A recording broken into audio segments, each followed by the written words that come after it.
जय श्री कृष्ण। राधे राधे। प्यारे भक्तगणों, आज कामदा एकादशी के दिन मैं आप सभी को सुनाऊंगी 11 माता और तुलसी माता की पावन कथा। एकादशी व्रत के दिन इन कथाओं को श्रवण करने से सभी मनोकामना शीघ्र पूर्ण होती है और श्री हरि लक्ष्मी नारायण की कृपा आप पर और आपके परिवार पर सदैव बनी रहती है।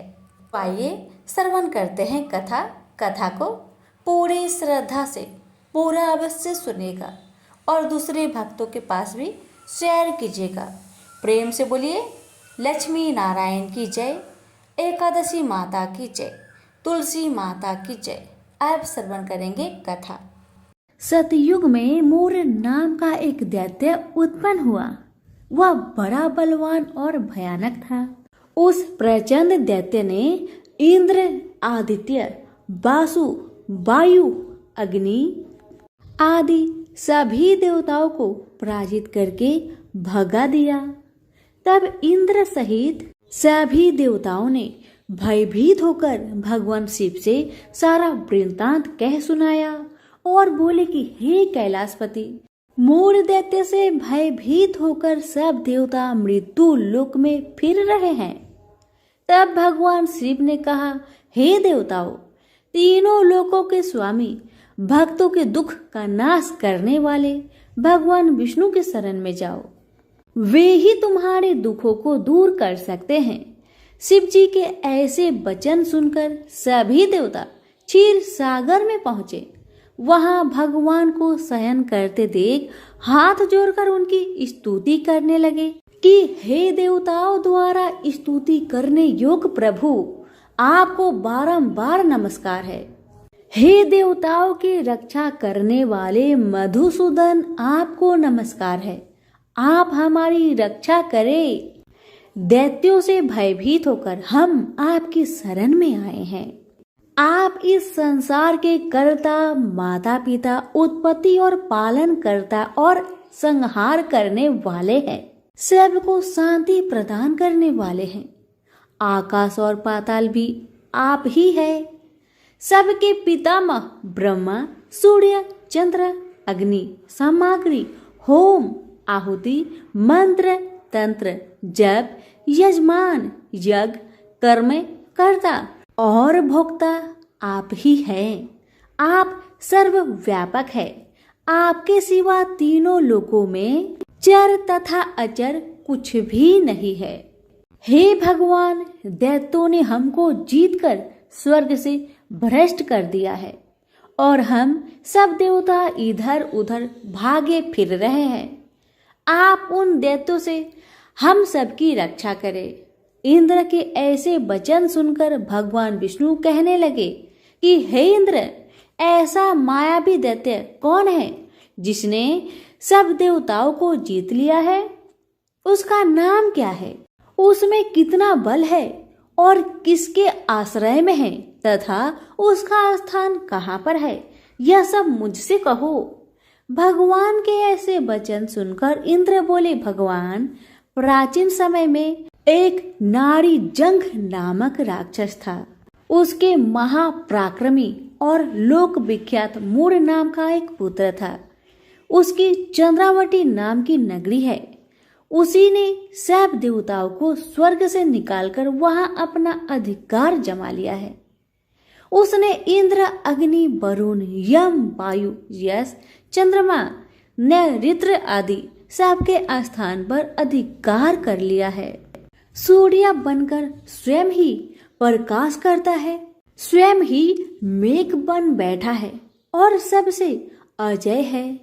हे असुर निकंदन, उस दुष्ट को मारकर देवताओं को अजय बनाइए। यह वचन सुनकर भगवान ने कहा, हे देवताओं, मैं शीघ्र ही उसका संहार करूंगा। तुम चंद्रावती नगरी जाओ। इस प्रकार कहकर भगवान सहित सभी देवताओं ने चंद्रावती नगरी की ओर प्रस्थान किया। उस समय जब दैत्य मूर सेना सहित युद्ध भूमि में गरज रहा था, उसकी भयानक गर्जना सुनकर सभी देवता भय के मारे चारों दिशाओं में भागने लगे। जब स्वयं भगवान रणभूमि में आए तो दैत्य उन पर भी अस्त्र शस्त्र आयुध लेकर दौड़े।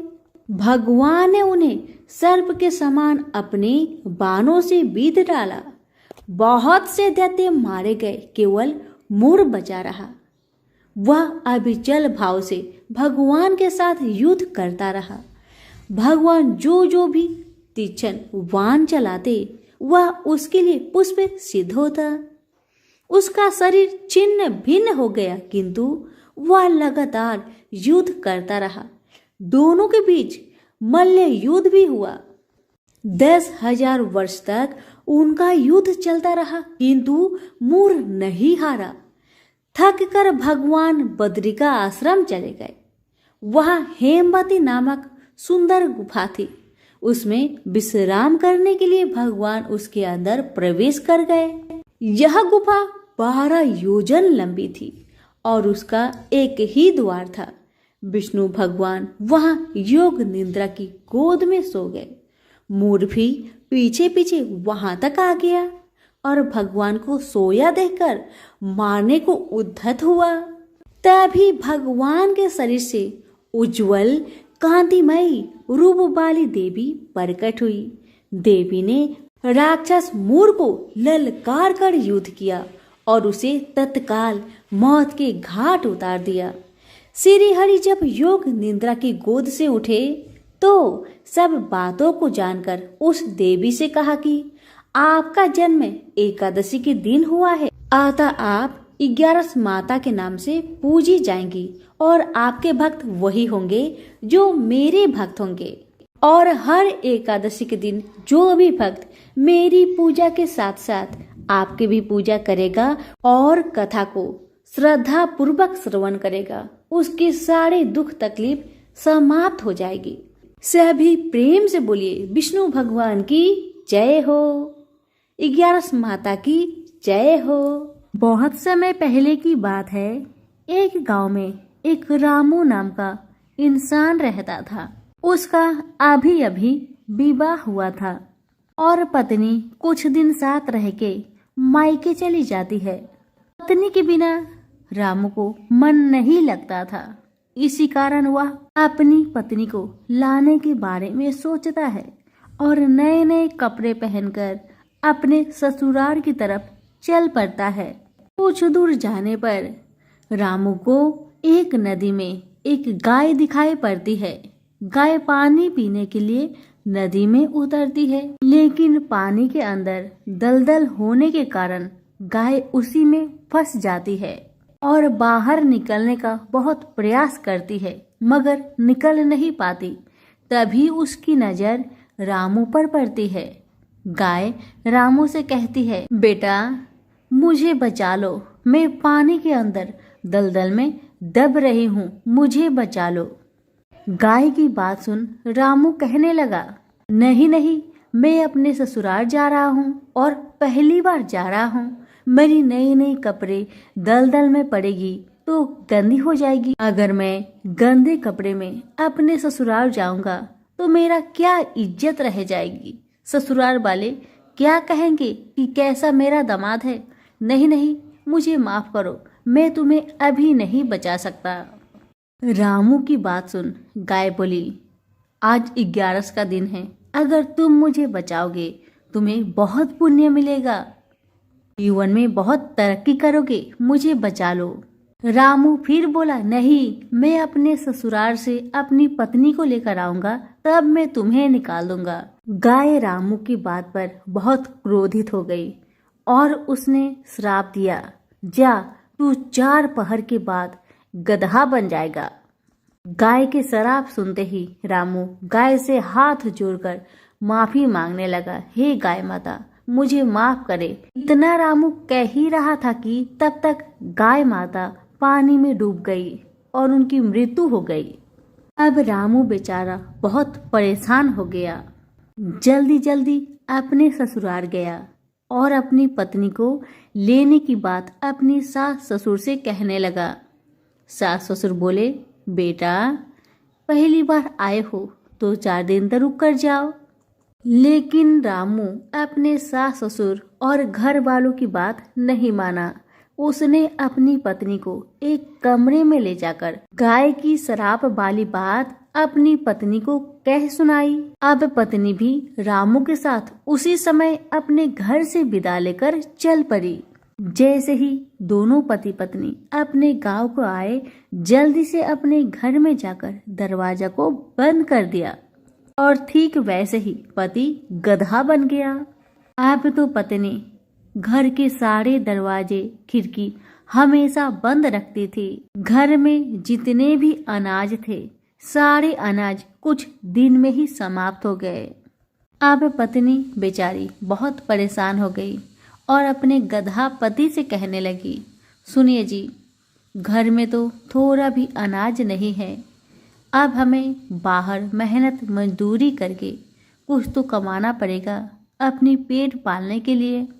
गधा रूपी पति कहने लगा, हाँ तुम ठीक कह रही हो, चलो मैं भी तुम्हारे साथ जाऊंगा। अब पति पत्नी दोनों अपने घर के बाहर निकल गए काम की तलाश में। कुछ दूर आगे बढ़ने पर उन्होंने देखा कि राजा पास ही में एक कुआं खुदवा रहे थे। रामू की पत्नी ने राजा के पास जाकर कहा, महाराज जी कृपा करके मुझे कुछ काम दे दीजिए। तब राजा ने कहा, ठीक है। राजा ने उसे मिट्टी ढोने का काम दे दिया। रामू की पत्नी मिट्टी का डाला उठाकर अपने सर पर लेकर जाने लगी।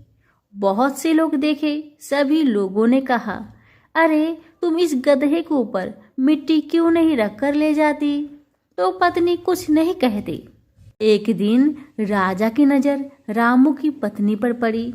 तब राजा ने कहा, बहन तुम मिट्टी का डाला इस गधे के ऊपर रखकर क्यों नहीं ले जाती? अपने सर पर क्यों रखकर ले जा रही हो? राजा की बात सुनकर पत्नी रोने लगी और कहने लगी, महाराज ये मेरे पति है, ये कोई गधा नहीं। इन्हें गाय माता ने श्राप दे दिया है, उसी के वजह से यह गधा बन गए हैं। सुनो बहन, तुम उदास मत हो, मैं तुम्हारी इस गधा पति को ठीक करने का बहुत प्रयास करूंगा। तुम अपने इस गधे को लेकर कल महल में चली आना। इतना कहने के बाद राजा अपने महल में गए और पंडितों को बुलावा भेजा। जब पंडित लोग महल में आए तो राजा ने गाय की श्राप वाली सारी कहानी पंडितों को बताया और बोले, इसका कोई उपाय निकाला जाए। महाराज की बात सुन पंडित जी बोले, महाराज इसको गाय माता का श्राप लगा है, इसीलिए बस एक ही उपाय बचा है। अगर कोई व्यक्ति अपने जीवन में 111 का व्रत किया हो, अगर वो इंसान अपनी इच्छा से सारी 11 का फल इस गधे को दे दे, तब ये गधा फिर से इंसान बन सकता है। अब राजा ने चारों तरफ ढिंढोरा पिटवा दिया कि अगर कोई भी व्यक्ति 111 का व्रत किया हो, अगर उसका फल एक गधे को दे देगा तो उसे ढेर सारा धन दौलत और साथ में इनाम दिया जाएगा। लेकिन दुख के बात यह था कि उस गांव में किसी ने भी 11 का व्रत 111 बार नहीं किया था। किसी ने 11 किया था तो किसी ने 21 किया था, मगर गधे को चाहिए था 111 का फल। एक दिन की बात है, राजा के महल में एक बूढ़ी माई आती है और राजा से कहती है, महाराज मैंने 111 का व्रत किया है। राजा यह सुनकर बहुत खुश हुए और कहने लगे, हे बुढ़िया माई, तुम अपनी 11 का सारे फल इस गधे को दे दो ताकि इसे इंसान का रूप मिल सके। तुम अगर इसे अपने सारे 11 का फल दे दोगी तो मैं तुम्हें मुंह मांगा धन दौलत दूंगा। राजा की बात सुन बूढ़ी माँ कहने लगी, हे राजन, मैं तो बूढ़ी हो गई हूँ, मेरा जीवन का तो कोई भी ठीक नहीं, आज हूँ तो कल नहीं, और मैं धन दौलत का क्या करूँगी। मैं इस गधे को 110 11 का फल दे दूंगी। मगर हे राजन, मैं 1 11 का फल अपने पास रखना चाहती हूँ, क्योंकि इस 1 11 का फल मुझे मोक्ष दिला देगा। इसीलिए मैं 1 11 का फल अपने पास रखना चाहती हूँ। मैं अपने भगवान श्री लक्ष्मी नारायण को अपने आँखों से देखूंगी। इतना कहकर बूढ़ी माई ने 110 11 का फल को 11 माता का नाम लेकर उस गधे को दे दिया और वह गधा तुरंत मनुष्य बन गया। मगर 1 11 का फल कम होने के कारण उस गधा का पूंछ वैसे की वैसे ही रह गया। जब पति पत्नी दोनों की नजर उस पूंछ पर पड़ी तो वह देखकर बहुत हैरान हो गए। तब बूढ़ी माई ने सारी बात बताई, क्योंकि मैंने 110 11 का फल दिया है, बस इसी के कारण इसका पूंछ रह गया है, पूरा शरीर इंसान का बन गया है। अब इस पूंछ को तुम दोनों ही हटा सकते हो। तुम लोग भी श्रद्धा पूर्वक 11 माता का व्रत करो, उनकी कृपा से जल्द ही ये पूंछ भी गायब हो जाएगी।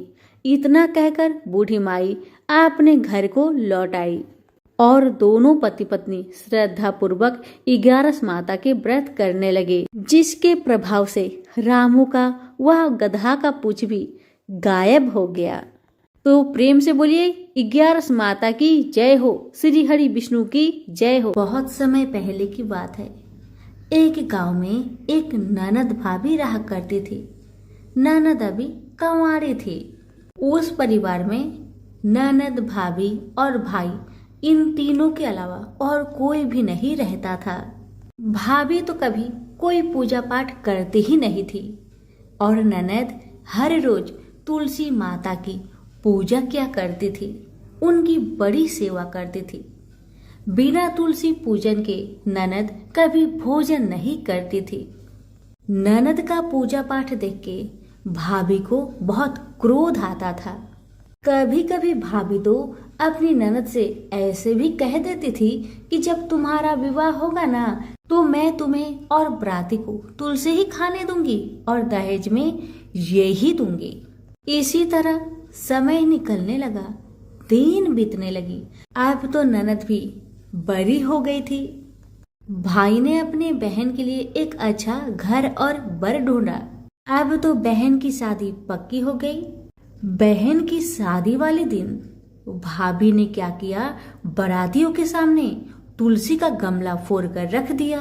लेकिन ननद की सच्ची भक्ति और श्रद्धा से तुलसी माता बहुत प्रसन्न थी। इसी कारण से तुलसी माता की कृपा से तुलसी का गमला स्वादिष्ट व्यंजन में बदल गया।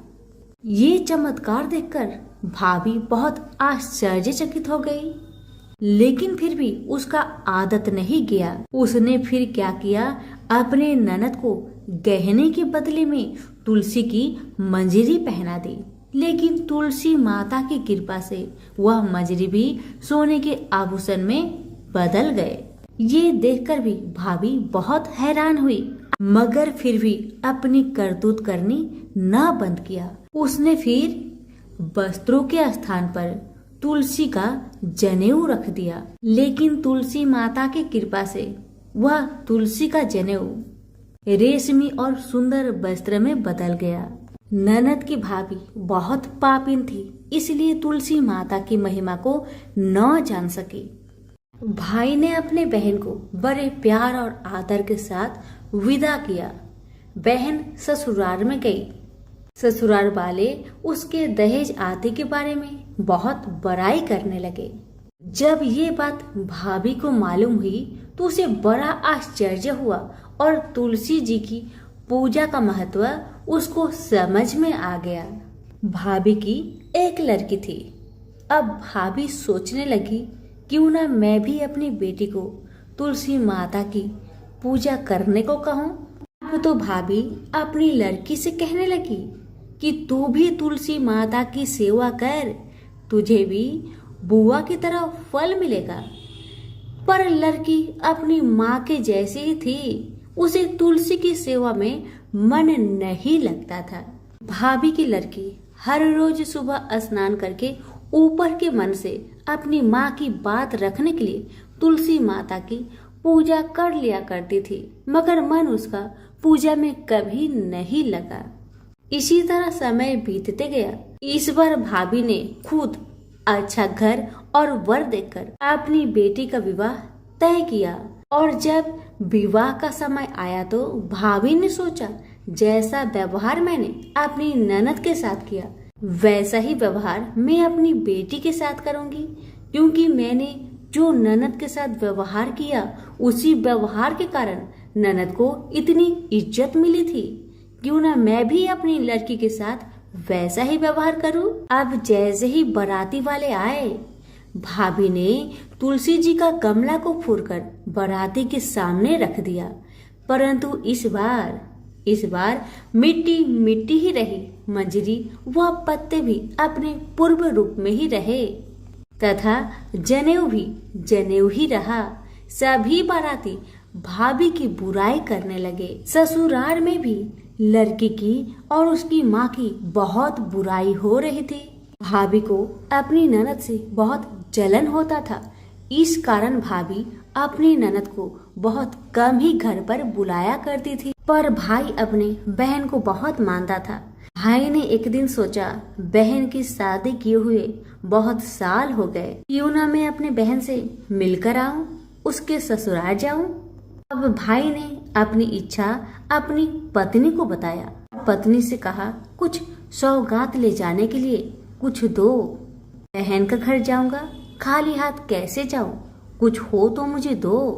भाभी ने क्या किया, गुस्से से जुआर एक थैले में भरकर कहा, लो इसी को लो और अपनी बहन के घर ले जाओ, मेरे पास और कुछ नहीं है, यही है, इसी को ले जाओ। बेचारा पति दुखी मन से चल दिया वही जुआर भरे थैले को लेकर, और मन ही मन में सोचते जा रहा था, भला कोई भाई अपने बहन के ससुराल में जुआर ले जाता है। यही सोचते सोचते भाई बहन के ससुराल की तरफ जा रहा था। उसने सोचा ये जुआर बहन के ससुराल ले जाऊंगा तो लोग क्या कहेंगे, क्यों ना मैं इसे गाय को खिला दूं। भाई जब बहन के नगर के समीप पहुंचा और उसने एक गौशाला में गाय के सामने जुआर का थैला उलट दिया। जुआर को उलटता देखकर तब गौपालक ने कहा, ए भाई तुम ये क्या कर रहे हो, सोना मोती गाय के आगे क्यों डाल रहे हो। भाई ने जब नीचे देखा तो सचमुच हीरे मोती सोना चांदी जगमगा रहे थे। भाई ने तुलसी माता के चमत्कार को जान लिया और जोर जोर से तुलसी माता की जयकारा लगाने लगा और सारी कहानी उस गौपालक को बताया। सोना चांदी हीरा मोती थैले में भरकर बहुत प्रसन्न मन से अपने बहन के घर गया। बहन भाई को देखकर बहुत प्रसन्न हुई और अपनी भाई की बहुत आवभगत की। भाई ने अपनी बहन के सास ससुर से आज्ञा लेकर अपनी बहन को घर लेकर आया और रास्ते में सारी कहानी बताते आ रहा था कि कैसे भाभी ने ज्वार भरकर थैले में दिए थे और तुलसी माता की कृपा से कैसे ये ज्वार हीरे मोती सोने चांदी में बदल गए। भाई को तुलसी माता का महिमा पता चल गया था। अब भाई और बहन घर आकर अपनी भाभी को सारी कहानी बताते हैं और तुलसी माता की महत्व को समझाते हैं और पूजन करने का फल उसे भी बताते हैं। अब तो भाई और भाभी और उसकी बेटी तीनों जन मिलकर हर दिन तुलसी माता का पूजन किया करते थे और तुलसी माता भी उनके पूजन से प्रसन्न होकर उनके घर में अन्न धन के भंडार भर दिए और भाभी की बेटी को भी अच्छा घर और वर मिला। तो सभी मिलकर बोलिए तुलसी मैया की जय हो। एक नगर में एक गरीब ब्राह्मण अपनी पत्नी के साथ रहता था। वह भिक्षा मांग मांग कर अपना जीवन गुजारता और भगवान की पूजा में लगा रहता था। वह उतने ही भिक्षा मांगता जिससे उसके और उसके परिवार का पेट भर सके। उस नगर का राजा बहुत धनवान था और ब्राह्मणों का आदर करने वाला था। राजा किसी भी ब्राह्मण को अपने महल से खाली हाथ नहीं जाने देते थे। दूर दूर से ब्राह्मण राजा के पास आते और मुंह मांगा दान लेकर आशीर्वाद देते हुए वापस चले जाते थे। एक दिन ब्राह्मण की पत्नी ने ब्राह्मण से कहा कि दूर दूर के ब्राह्मण राजा से मनचाहा दान लेकर चले आते हैं और तुम भी यहाँ रहकर राजा के पास नहीं जाते। जन्म भर मैं कंगाली का झक झेलूं, आज तुम जाओ और राजा से कुछ मांग कर लाओ। ब्राह्मण ने पत्नी को समझाते हुए कहा, तू तो बावड़ी है, हमें धन की क्या जरूरत, हमें इतना तो मिल ही जाता है जिससे हम अपना पेट भर सके, और राजा का धन तो अच्छा नहीं होता, वो हमें नहीं लेना चाहिए। ब्राह्मण की पत्नी जिद पर अड़ गई और बोली, मैं तुम्हारी एक भी बात सुनने वाली नहीं। कब तक हम कंगाली में जीते रहेंगे? तुम तो रोज माला लेकर बैठ जाते हो। अपने बच्चे को क्या खिलाएंगे और क्या पहनाएंगे? जब बच्चे दूसरे बच्चों को पहनते, ओढ़ते और खाते पीते देखेंगे तो उनका भी मन ललचाएगा। अब तुम राजा के पास जाओ, राजा बहुत भला व्यक्ति है, वो हमें मुंह मांगा दान जरूर देंगे। मजबूर होकर ब्राह्मण राजा के महल की ओर चल पड़ा, पर राजा उस समय महल में नहीं था। ब्राह्मण को वापस लौटना पड़ा। दूसरे दिन ब्राह्मण की पत्नी ने ब्राह्मण को फिर से महल में भेजा, परंतु राजा फिर से महल में नहीं मिला। तीसरे दिन राजा महल में गया और उसने ब्राह्मण का स्वागत किया और उसे आसन पर बैठाया और साथ में ब्राह्मण देवता से 2 दिन न मिल पाने के लिए क्षमा भी मांगी। राजा ने कहा, मैं आपकी क्या सेवा कर सकता हूँ? ब्राह्मण ने कहा, जो मैं मांगू वो आप दे सकेंगे? राजा ने कहा, हाँ हाँ कहिए, मैं आपकी क्या सेवा कर सकता हूँ? ब्राह्मण ने निवेदन किया, महाराज मैं कुछ और नहीं चाहता, बस आप मुझे अपने पसीने की कमाई से 4 पैसे दान में दे दीजिए। ब्राह्मण की बात सुन राजा बहुत हैरान हो गए और मन ही मन सोचने लगे कि मेरे महल में कितने सारे धन पड़े हैं, पर मेरी मेहनत की एक कौड़ी भी नहीं है। राजा ने ब्राह्मण से कहा, आप मुझे 1 दिन का समय दे, मैं कल आपको आपका मुंह मांगा दान दूंगा। ब्राह्मण महल से अपने घर को खाली हाथ ही लौट आए। ब्राह्मण को खाली हाथ आता देख पत्नी बोली, क्या हुआ, राजा ने कुछ दिया नहीं? ब्राह्मण बोला, राजा ने कल देने के लिए कहा है। ब्राह्मण की पत्नी सोचने लगी, शायद इन्होंने बहुत सारा धन मांगा होगा और राजा को इसकी व्यवस्था करने में समय लग रहा होगा, इसलिए कल बुलाया है। दूसरी ओर राजा ने अपने राजसी कपड़े बदलकर फटे पुराने कपड़े पहने और मजदूर जैसा भेष बना लिया। जब राजा की पत्नी ने देखा और कारण पूछा तो राजा ने सब कुछ बताया। रानी बोली, मैं भी आपके साथ चलूंगी। राजा के हाँ कहने पर रानी भी पुरानी साड़ी पहनकर आ गई। इस प्रकार राजा रानी मजदूरी की तलाश में शहर निकले। लुहारों के मोहल्ले में जाकर राजा ने आवाज लगाई, किसी को मजदूर चाहिए? आखिरकार एक लुहार ने उन्हें बुला लिया, जो पहिए पर हाल चढ़ाने की तैयारी कर रहा था। उसने राजा से कहा, देखो तुम्हें पहले खलात ठोकनी पड़ेगी और जब आग आ जाए उसके बाद घन पिटना होगा। फिर रानी की ओर देखकर कहा, तुम्हें कुएं से पानी लेकर होदी भरनी होगी और कोयले वाले घर से कोयला लेकर भट्टी में डालना होगा। तुम दोनों के दिन भर काम करने के लिए मैं तुम्हें 2-2 आने दूंगा। अगर काम पसंद हो तो बोलो, नहीं तो अपना रास्ता नापो। राजा रानी लोहार के बताए काम को करने लगे। राजा खलात ठोकने लगा, पर उससे काम ठीक से नहीं हो पा रहा था। लोहार नाराज होकर राजा को ठीक से काम करने के लिए कहता है। राजा जैसे तैसे अपना काम करने लगा। रानी भी कुएं से पानी भरकर लाने लगी।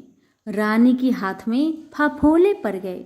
किसी तरह बड़ी कठिनाइयों से उसने पानी का हौज भरा। उसके बाद रानी कोयला लाकर भट्टी में डालने लगी। कोयला भरने के कारण रानी के गोरे गोरे हाथ और कपड़े काले पड़ गए।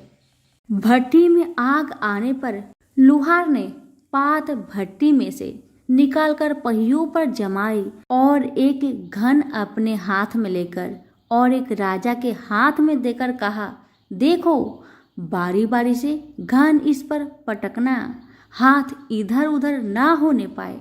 राजा जोर जोर से घन पटकने लगा, लेकिन उसका निशाना ठीक नहीं बैठता था। कभी घन हाल पर गिरता तो कभी पहिए पर। मजदूरों का ऐसा काम देखकर लुहारिन बरबराती हुई आई और लोहार से कहने लगी, तुमने कहाँ से यह नौसिखिए मजदूर काम पर लगाए हैं? इनसे काम तो होगा नहीं। यह मजदूर तुम्हारा सब काम बिगाड़ देंगे।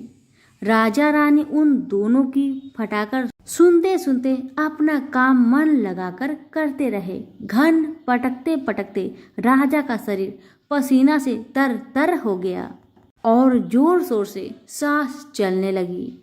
रानी भी पानी भरते भरते और कोयला झोंकते झोंकते थक कर चूर हो गई। दोनों ने पूरे दिन बहुत मेहनत की। लुहार ने राजा रानी को 2-2 पैसे दिए, जिसे वो बड़ी खुशी खुशी लेकर महल आ गए। आज उन्हें पता चला कि मेहनत की कमाई कैसी होती है। राजा ने 4 पैसे अलग रख दिए और अगले दिन ब्राह्मण को बुलाकर उसे दे दिए। ब्राह्मण राजा को आशीर्वाद देकर घर लौटा और ब्राह्मणी से कहा, लो, मैं राजा के यहाँ से दक्षिणा ले आया हूँ। ब्राह्मणी खुश होकर दौड़ती हुई आई, पर जब उसने 4 पैसे देखे तो वह ठिठक कर रह गई और उन्हें दूर फेंक दिया। वो जल भूनकर ब्राह्मण से बोली, तुम जैसे दरिद्र राजा के यहाँ भी जाकर कुछ नहीं मांगा, शर्म भी नहीं आती। इतना कहकर रूठ कर चली गई और बहुत देर तक बरबराती रही। ब्राह्मण ने उन 4 पैसों को उठाकर तुलसी के पास रख दिए और सोचा, जब ब्राह्मणी शांत हो जाएगी तो जरूरत पड़ने पर ये सिक्के को उठा लेगी। परंतु कई दिनों तक पैसे वहीं रखे रहे और फूल बेलपत्र ऊपर से गिर गिर कर मिट्टी में दब गए। ब्राह्मण और ब्राह्मणी दोनों ही उन सिक्कों के बारे में भूल गए। कुछ दिनों के बाद तुलसी जी के घर में 4 पौधे उगे। चारों पौधे बहुत सुंदर थे। यह देख ब्राह्मणी रोज उसमें पानी डाल देती। 4 महीने बाद वो पौधे बड़े हो गए और उनमें फूल लगने लगे। फूल सूखने पर इनसे मोती झरने लगी। ब्राह्मण और ब्राह्मणी ने कभी मोती नहीं देखे थे। वो समझे कि कोई बीज है। हर रोज कई कई फूल झरते और मोती पूरे तुलसी पर बिखर जाते। ब्राह्मणी उन मोतियों को समेट कर घर के एक कोने में डाल देती। इस तरह वहां मोतियों का ढेर लग गया था। एक दिन एक सब्जी वाली आई। ब्राह्मणी को सब्जी लेनी थी, पर उसके पास पैसे नहीं थे। उसने सब्जी वाली से कहा, क्या तुम इन चमकदार बीजों के बदले सब्जी दे सकती हो? सब्जी वाली ने देखा तो वो पहचान गई, अरे ये तो मोती है। उसने खुशी खुशी ब्राह्मणी को उन मोतियों के बदले उनकी मनपसंद सब्जी दे दी। अब से हर रोज ऐसा होने लगा। ब्राह्मणी और सब्जी वाली दोनों खुश थे। सब्जी वाली यह सोचकर खुश थी कि मुझे 1 पैसे की तरकारी के बदले हजारों का माल मिलता है, और ब्राह्मणी ये सोचकर खुश थी कि इस बीजों के बदले सब्जी मिल जाती है। इस प्रकार कई महीने बीत गए। उधर राजा के महल में कई राजहंस थे जो मोती चुगते थे। राजा का यह नियम था, जब राजहंस मोती चुग लेते थे उसके बाद ही राजा और उसका परिवार भोजन करता था। एक समय बाद राजा का सारा धन उन मोतियों और दान देने में खर्च हो गया। अब राजा को मोती खरीदने के पैसे तक नहीं बचे। यह खबर पूरे नगर में फैल गई। ब्राह्मण और ब्राह्मणी को जब यह पता चला तो उन्होंने यही विचार किया कि राजा बहुत दानी और नेक दिल है। उसने अपना सब कुछ दान कर दिया, यहाँ तक कि शायद उनके पास खाने को भी कुछ नहीं है।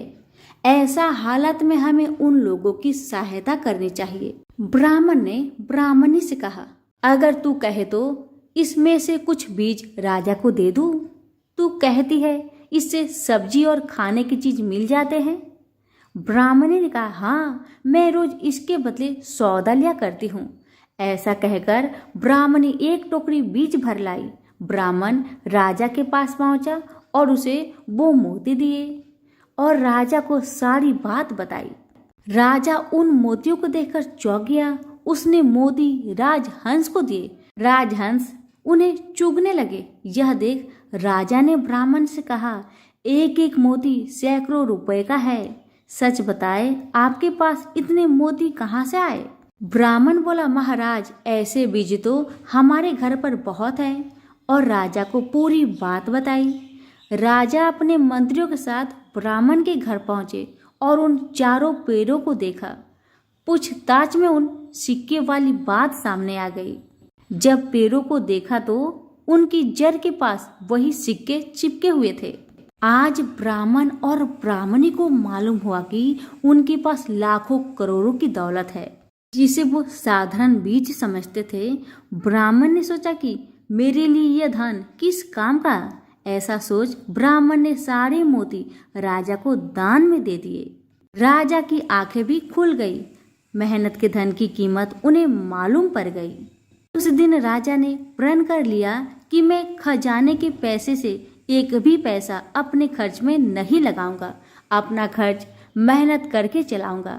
खजाने और ब्राह्मण के दान से राजा ने जनता का हित में कई धर्म कर्म के काम शुरू कर दिए। हे तुलसी माता, जैसे आपने ब्राह्मण परिवार पे अपनी कृपा बरसाई, वैसे ही आपकी कथा कहने वाले, सुनने वाले, हुक्कारे भरने वालों पर अपनी कृपा सदा बनाए रखे। तो प्रेम से बोलिए, तुलसी मैया की जय हो। एक बार राधा रानी जी सखी से बोली, सखी, तुम श्री कृष्ण की प्रसन्नता के लिए किसी देवता की ऐसा पूजा बताओ जो परम सौभाग्यवर्धक हो। तब समस्त सखियों में श्रेष्ठ चंद्रनन्ना ने अपने हृदय में एक क्षण तक कुछ विचार किया। फिर बोली, चंद्रनन्ना ने कहा, राधे, परम सौभाग्यदायक और श्री कृष्ण की भी प्राप्ति के लिए वरदायक व्रत तुलसी की सेवा। तुम्हें तुलसी का सेवा का ही नियम लेना चाहिए, क्योंकि तुलसी का यदि स्पर्श अथवा ध्यान, नाम, संकीर्तन, आरोपण, सिंचन किया जाए तो महान पुण्यप्रद होता है। राधे, जो प्रतिदिन तुलसी की 9 प्रकार से भक्ति करते हैं, वे कोटि सहस्त्र योग तक अपने उस सत्कृत्य का उत्तम फल भोगते हैं। मनुष्य की लगाई हुई तुलसी जब तक शाखा पर शाखा, बीज, पुष्प और सुंदर दलों के साथ पृथ्वी पर बढ़ती रहती है, तब तक उनके वंश में जो जो जन्म लेता है वो सभी हो हजार कल्पों तक श्री हरि के धाम में निवास करते हैं। जो तुलसी मंजरी सिर पर रखकर प्राण त्याग करता है वो सैकड़ों पापों से युक्त क्यों न हो, यमराज उसकी ओर देख भी नहीं सकता। इस प्रकार चंद्रनन्ना की कही बात सुनकर राजेश्वरी श्री राधा ने साक्षात श्री हरि को संतुष्ट करने वाले तुलसी सेवन का व्रत आरंभ किया। केतकी वन में 100 हाथ गोलाकार भूमि पर बहुत ऊंचा और अत्यंत मनोहर श्री तुलसी का मंदिर बनवाया, जिसकी दीवार सोने से जड़ी थी और किनारे किनारे पद्म राग मणि लगी थी।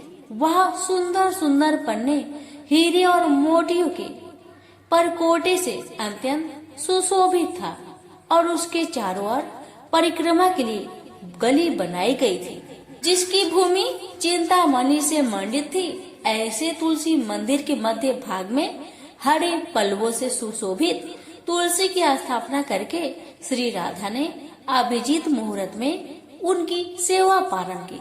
व्रत आरंभ करके उन्होंने प्रत्येक मास पृथक पृथक रस से तुलसी को सींचा। कार्तिक महीने में दूध से सींचा, मार्गशीर्ष मास में ईख के रस से सींचा, पौष में दक्षरा रस से, माघ में 12 मासी आम के रस से, फाल्गुन मास में अनेक वस्तुओं से मिश्रित मिश्री के रस से और चैत्र मास में पंचामृत से सींचा। और वैशाख कृष्ण प्रतिपदा के दिन उद्यापन का उत्सव किया। उन्होंने 2 लाख ब्राह्मणों को 56 भोगों से तृप्त करके वस्त्र और आभूषणों के साथ दक्षिणा दी। मोटे मोटे दिव्य मोतियों का एक भार और स्वर्ण का एक कोटि भार श्री गंगाचार्य को दिया। उस समय आकाश से देवता तुलसी मंदिर पर फूलों की वर्षा करने लगे। उसी समय स्वर्ण सिंहासन पर विराजमान हरिप्रिया तुलसी देवी प्रकट हुई। उनके 4 भुजाएं थी, कमल दल के समान विशाल नेत्र थे, 16 वर्ष की सी अवस्था और श्याम कांति थी। मस्तक पर हेममय किरीट प्रकाशित था और कानों में कंचनमय कुंडल झलमला रहे थे। गरुड़ से उतरकर तुलसी देवी ने रंगवल्ली जैसे श्री राधा जी को अपनी भुजाओं से अंक में भर लिया और उनके मुख चंद्र का चुंबन किया। तुलसी बोली, कलावती राधे, मैं तुम्हारी भक्ति से प्रसन्न हूँ। यहाँ इंद्रिय, मन, बुद्धि और चित्त द्वारा जो जो मनोरथ तुमने किया है वह सब तुम्हारे सम्मुख सफल हो। इस प्रकार हरिप्रिया तुलसी को प्रणाम करके वृषभानु नंदिनी राधा ने उनसे कहा, देवी, गोविंद के युगल चरणों में मेरी अहेतु की भक्ति बनी रहे। तब तथास्तु कहकर हरिप्रिया अंतर्ध्यान हो गई। इस प्रकार पृथ्वी पर जो मनुष्य श्री राधा जी के इस विचित्र उपाख्यान को सुनता है वह भगवान को पाकर कृत्य कृत्य हो जाता है। प्रेम से बोलिए तुलसी माता की जय। एक ब्राह्मण था, वह प्रतिदिन मंदिर जाता था। वह प्रतिदिन तुलसी माता का पूजा करता था। वह तुलसी माता से प्रतिदिन प्रार्थना करता था कि हे तुलसी महारानी, मेरे को आनंद करना। तुलसी माता ने सोचा कि यह ब्राह्मण तो बहुत सीधा है और गरीब है और प्रतिदिन मेरी पूजा पाठ करता है, मैं इसके लिए कुछ न कुछ करना चाहती हूँ। तुलसी महारानी ने क्या किया, एक कन्या का रूप बनाकर बैठ गई और उस ब्राह्मण को बोली कि ब्राह्मण, मैं तेरा घर आना चाहती हूँ। ब्राह्मण ने सोचा कि मेरी 6 लड़कियां तो पहले से ही है और 7 लड़कियों का मैं कैसे पालन पोषण करूँगा, लड़कियों की शादी कैसे कराऊंगा, मेरे पास तो कुछ ऐसा भी नहीं है। यह विचार करके वह बहुत परेशान रहने लगा। उसको अब तो खाना पीना भी नहीं भा रहा था। उसकी पत्नी ने एक दिन कहा, क्या बात है, आजकल आप बहुत दुखी रहते हैं, क्या कोई परेशानी है, मुझे बताइए। तो इस पर ब्राह्मण बोला कि मैं रोज मंदिर जाता हूँ, वहाँ पर एक छोटी सी सुंदर कन्या बैठी रहती है और वह मुझसे कहती है कि ब्राह्मण, मैं आपके घर आऊंगी। यही सोचकर मैं काफी परेशान रहने लगा हूँ। मेरी तो पहले से ही 6 लड़कियां हैं, अगर उसे लेकर चलाऊंगा तो 7 लड़की हो जाएगी, फिर मैं सबका पालन पोषण कैसे करूँगा। ब्राह्मणी बोली, अरे इसमें परेशान होने की क्या बात है, आ रही है तो आने दो। ब्राह्मण बोला कि पहले से ही अपने 6 लड़कियां तो है ही, उनकी भी तो अपनी शादी भी करवानी है। तो इस पर ब्राह्मणी बोली कि अरे ये तो कोई बात नहीं है, अपनी 6 लड़कियां की शादी करवाएंगे, वैसे ही 7वीं की भी करवा देंगे, अपन 7 लड़कियों की शादी साथ में करवा देंगे। अगले दिन जब वो ब्राह्मण मंदिर गया तो उस छोटी कन्या ने पूछा, ब्राह्मण, मैं आपके घर आऊं? तो ब्राह्मण बोला, हाँ चल बेटा चल। उनको वो अपने घर लेकर आ गया। तुलसी माता के कन्या के रूप में ब्राह्मण के घर में आने पर घर आनंद ही आनंद हो गया। घर में लक्ष्मी की बारिश हो गई। जब ब्राह्मण सातों कन्याओं की शादी के लिए वर ढूंढने जाने लगे तो उस छोटी सी कन्या ने कहा कि मेरे तो शालिग्राम जी के मंदिर में जाकर शालिग्राम जी को बोलना कि वह बारात लेकर आए। मेरी 6 बहनों के लिए आप अपने इच्छा अनुसार वर ढूंढ लेना। तुलसी महारानी के मेहरबानी से, उनकी कृपा से उसके तो सब जेवर कपड़ा खाना सब तैयार हो गए और अच्छी धूमधाम से उनकी शादी भी हो गई। और उस ब्राह्मण के तुलसी माता टुटमान हुई। तुलसी माता, जैसे आप ब्राह्मण पर अपनी कृपा बरसाए वैसे हम पर भी कृपा बरसाना, और जैसे आनंद ब्राह्मण के करा वैसे हम सब की करना।